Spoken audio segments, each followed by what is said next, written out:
আসসালামু আলাইকুম সবাইকে। কেমন আছেন সবাই? আশা করি সবাই ভালো আছেন, সুস্থ আছেন।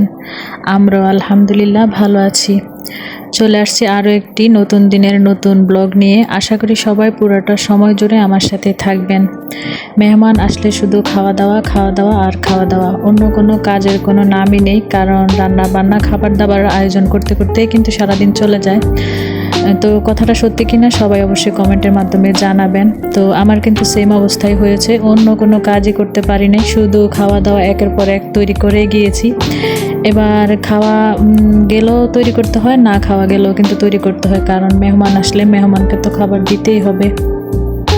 তো সকালে নাস্তা বানিয়েছিলাম পরোটা, তারপর বাজি কিনে নিয়ে আসছিলাম, আর হচ্ছে ডিম পোস্ট করেছিলাম। আর আগের দিন যে গরুর মাংস রান্না করেছিলাম সেখানে একটু ছিল আর কি, তো সেটাই আর কি সবাই মিলে নাস্তা করে নিলাম। আর প্রথমে কিন্তু আমি দেখিয়েছিলাম আমার ঘরে আর কি 7টা আর কি মুরগির ডিম ছিল, দেশি মুরগির ডিম। কি একটা অবস্থা, কাজের কারণে কিন্তু ভুলেই গিয়েছিলাম ফ্রিজে রাখতে। তো গরমের কারণে কিন্তু সবগুলা ডিম একেবারে নষ্ট হয়ে গিয়েছে। তো নষ্ট বলতে কোনো গন্ধ কিন্তু ছিল না। তো দেখলাম যে ডিম ভাঙতেছি আর দেখতেছি যে শুধু পানি আর কি বের হতেছে। তো একটাও কিন্তু খাওয়া যায় না, সবগুলা ডিম আর কি ফেলে দিতে হয়েছে। তো একটু কষ্টই লেগেছিল, কারণ দেখা গেছে যে দেশি মুরগির কিন্তু এখন অনেক দাম, 100 টাকা হালি আর কি আমাদের এখানে আর কি বিক্রি করা হয়। তো কোন দিকে কি দাম সেটা তো আর জানি না, আমাদের এখানে এক হালি ডিম 100 টাকা করে আর কি বিক্রি করা হয়। তো আমি কিন্তু বিক্রি করি না, দেখা গেছে যে ঘরেই আর কি সবাই মিলে আর কি খেয়ে থাকি।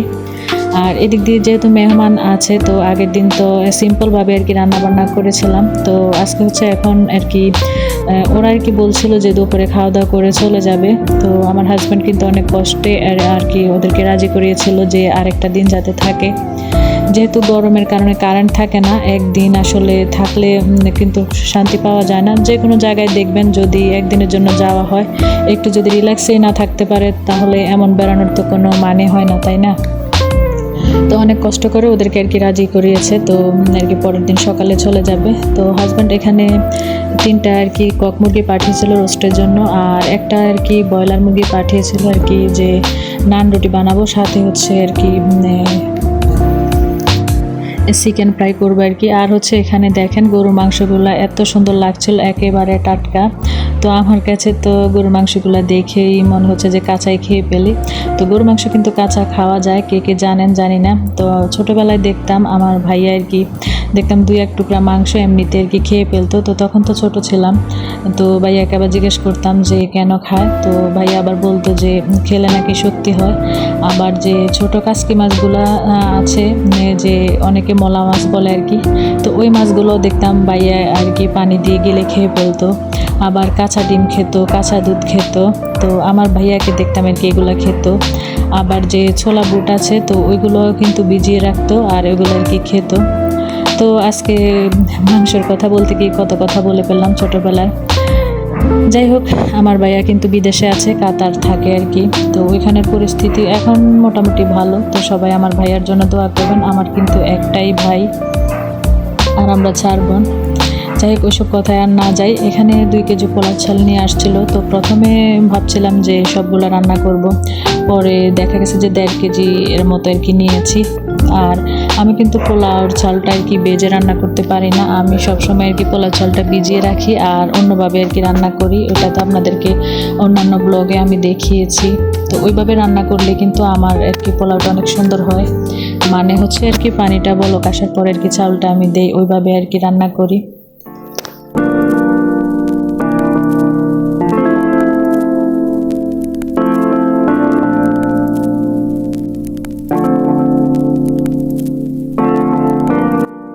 আজকে আর কি রোস্টার মুরগিগুলো একেবারে সাইজে অনেকটাই ছোট ছিল। তো কিছু করার ছিল না, আমার হাজব্যান্ডকে জিজ্ঞেস করলাম যে এমন কেন, যে এত ছোট কেন। বলল যে এই সব মুরগি নাকি এই সাইজেরই। যাই হোক, মুরগিগুলো আর কি আমি হালকা আর কি বেজে নিয়েছি। আর অফ ক্যামেরায় কিন্তু আমি গরুর মাংসও ধুয়ে নিয়েছি, তারপরে যে ব্রয়লার মুরগি ছিল, রোস্টার মুরগি ছিল, সব আর কি কাটাকুটি করে নিয়েছি। তো আমার ছেলে মেয়ে কিন্তু ওদের মামা মামির সাথে কিন্তু আর কি ওই যে গত ব্লগে দেখিয়েছিলাম যে খেলে কি জানি বলে, ওইগুলোকে আর কি অনু বলে। তো ওরা কিন্তু ওদের সাথে ওই খেলাধুলাই করছে, আমি কিন্তু আপন মনে একা একাই কিন্তু রান্নাগুলো আর কি করতেছি। চিন্তা করলাম গতকাল যেহেতু জাল গরু মাংসটা রান্না করেছি, আজকে হচ্ছে সাদা আর কি গরু মাংসটা রান্না করব। তো কে কে এই গরু মাংসটা এইভাবে রান্না করে খেয়েছেন অবশ্যই কমেন্টের মাধ্যমে জানাবেন, যদি এখন পর্যন্ত কেউ আর কি আমার সাথে থেকে থাকেন। তো এই গরু মাংসটা সাদা বলতে এখানে হচ্ছে হলুদ মরিচের গুঁড়া আর কি দেই না, আর সব মশলাই কিন্তু দেওয়া হয়, আর আদা রসুনের পরিমাণটা আর কি একটু বেশি পরিমাণে দিয়ে থাকি। তো এই রান্নাটা কিন্তু আমার শাশুড়ির কাছ থেকে আমি শিখেছি। আমাদের কুমিল্লাতে কিন্তু আমরা এভাবে আর কি রান্নাটা করি নাই, তো এখানে এসে কিন্তু শিখেছিলাম যে এইভাবে আর কি রান্না করে। আর এই গরু মাংসটা এইভাবে রান্না করলে কিন্তু খেতে অনেক মজা হয়। দেখা গেছে যে কাঁচামরিচের পরিমাণটা একটু বাড়িয়ে দিলে আর আদা রসুনের পরিমাণটা একটু বাড়িয়ে দিলেই কিন্তু হয়ে যায় আর কি। তো আমি একটু সামান্য আর কি টক দই দিয়েছিলাম। তো গতকালকে তো আমার হাজব্যান্ড তো 2 কেজি রসমালাই নিয়ে এসেছিল, তো একটা তো রাতে সবাই মিলে খেয়েছি, আর এখন হচ্ছে তো চিন্তা করলাম রান্না করতে করতে তো দেরি হয়ে যাবে। তো এখন আবার কিন্তু অফ ক্যামেরায় কিন্তু আমি সবাইকে আর কি রসমালাইটা আর কি দিয়ে দিব। তো মেহমান আসলে কিন্তু খাওয়া দাওয়া চলতেই থাকে একটার পর একটা, সেটা তো আগেও বলেছি। তো এখন হচ্ছে রান্নার পাকে পাকে তো অনেক কিছু করতেছি। আর আমাদের এই বিক্রমপুরের রসমালাই, তারপরে ছানা মিষ্টি, এগুলো কিন্তু খেতে অনেক মজা হয়ে থাকে। তো যারা ঢাকায় থাকেন তো একবার এই দোকান থেকে নিয়ে গেলে খেলে আর কি বুঝবেন যে আসলে কতটা মজা। তো আমি বলে দিচ্ছি, এটা হচ্ছে আর কি এই যে আমাদের এই নিমতলা বাজার আর কি, এটা হচ্ছে যে ঢাকা থেকে যে মাওয়া যায় ওই রোডে কিন্তু নিমতলাটা আর কি পড়ে। তো ওই দোকানের মিষ্টি কিন্তু সত্যি অনেক মজা, না খেলে কেউই বুঝবে না। যাই হোক, 2টা ছানাও এখানে আর কি দিয়ে দিলাম। আর হচ্ছে অফ ক্যামেরায় কিন্তু আবার আমও কেটে নিয়েছিলাম, আম ভর্তা করে দিয়েছি আর কি ওদেরকে। যেহেতু অনেক গরম পড়তেছে, আম ভর্তাটা কিন্তু এই রোদের সময় দুপুরবেলা খেতে কিন্তু অনেক আর কি ভালো লাগে। তো আমি কিন্তু প্রতিদিন দুপুরবেলায় আম ভর্তা করে থাকি। তো আম ভর্তাটা করলে আমি কিন্তু চিনির পরিমাণটা অনেক বেশি দিয়ে থাকি। বিশ্বাস করবেন কি না, এতটুকু আম ভর্তার মধ্যে আমার মনে হয় আমি 1 পার থেকেও বেশি চিনি দিয়েছি। আর আমরা ভাই বোন সবাই কিন্তু আমরা চিনি দিয়ে আর কি আম ভর্তাটা খাই। তো আমার মেয়ে কিন্তু আবার চিনি দিয়ে খাওয়াটা পছন্দ করে না, ওর জন্য আলাদা রেখে তারপর আমরা হচ্ছে চিনি দিয়ে মাখিয়ে আর কি খাই। আমার কাছে মোট কথা হলো মিষ্টি লাগতে হবে, টক যাতে না থাকে। টক লাগলে আমি আর খেতে পারি না, আমি টক একটু কম পছন্দ করি। তো আম ভর্তাটার মধ্যে আমি কিন্তু একেবারে চিনি বেশি দিয়ে আর কি খাই। তো এদিক দিয়ে কিন্তু আমার রান্নাটা হয়ে গিয়েছে। তো এখন হচ্ছে ওদেরকে আর কি খাবারটা দিয়ে দিব।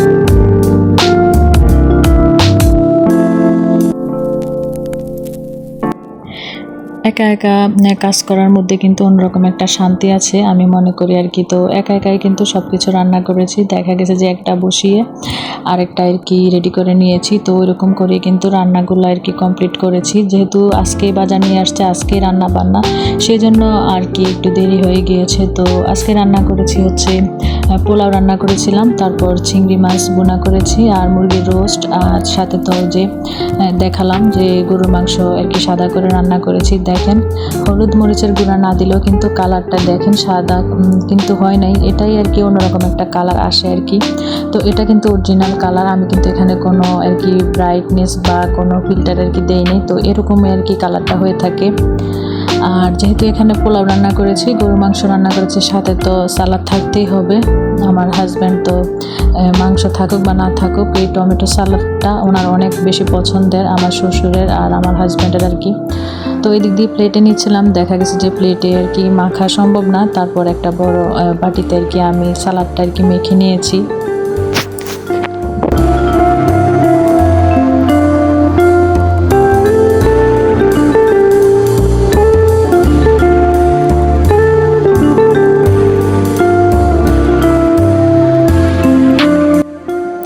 তারপর সবগুলা খাবার আমি টেবিলে আর কি সার্ভ করলাম। তো একটা কথা সবাইকে বলতে চাচ্ছি আর কি, আসলে যে কারেন্টে কি একটা প্রবলেম হচ্ছে, সবার ভিডিও কিন্তু দেখতে আর কি পারতেছি না। দেখা গেছে যে মন চাইলেও কিন্তু সবার ভিডিও দেখা সম্ভব হচ্ছে না। তো চিন্তা করেছি যে এখন থেকে আর কি মোবাইলে এমবি রিচার্জ করব নেট আর কি। তো যেহেতু ওয়াইফাই কারেন্ট না থাকলে তো ওয়াইফাই থাকে না, সেজন্য ভাবলাম যে মোবাইলে আর কি এমবি ভরে নিব, তাহলে হয়তো সবাইকে যাদেরকে আর কি সবসময় সাপোর্ট করি তাদেরকে আর কি সাপোর্ট করতে পারবো। আর কাউকে সাপোর্ট না করলে তো আসলে আমার ভিউজের অবস্থা একেবারেই খারাপ। তো এটা সবার ক্ষেত্রে, আমার চ্যানেলে আপনি না আসলে আপনার চ্যানেলে আমি যাব না, এটা হয়তো একদিন 2 দিন হয়, 3 দিনের দিন ঠিকই কিন্তু যাওয়া হয় না। তো যাই হোক, এদিক দিয়ে সন্ধ্যার পরে এখন সবাই তো খাওয়া দাওয়া শেষ করে নিল। তো আমার ভাই একটু লজ্জা পাচ্ছিল, তো কিন্তু মুখটা কি ডেকে রেখেছিল, আপনারা হয়তো দেখতে পেয়েছেন। হচ্ছে এখানে নাস্তা দিয়েছিলাম, চা বানিয়েছিলাম আর সাথে জিলাপি আর কি নিমকি ছিল। তো চা দেখে তো আমার গলার অবস্থা খারাপ হয়ে গেছে, মন চাচ্ছে যে এখনই আবার চা খাই। তো অবশ্যই খাবো, ভিডিওটা আপলোড দিয়ে কিন্তু তারপরে আর কি চা বানাবো। তো এদিক দিয়ে আমি কিন্তু নান রুটির আর কি অফ ক্যামেরায় আটা করে নিয়েছিলাম, তারপরে চিকেনগুলো মেরিনেট করে রেখেছিলাম। তো এদিক দিয়ে দেখেন আমার হাজব্যান্ড আবার হচ্ছে এখানে মোগলাই নিয়ে আসছে। তো আমি আবার বললাম যে যেহেতু নান রুটি বানাবো আবার চিকেন ফ্রাই করবো, তাহলে তো মোগলাই আনার দরকার ছিল না। তারপরও নিয়ে আসছে, কিছু করার নেই, সবাই মিলে খেলাম। আর নান রুটিগুলো একটু দেরি করে আর কি বানালাম। তো সাথে ছিল আর কি মেয়োনিজও তৈরি করেছিল আমার মেয়ে, আর হচ্ছে টমেটো সস অল্প একটু ছিল আর কি, বেশি ছিল না।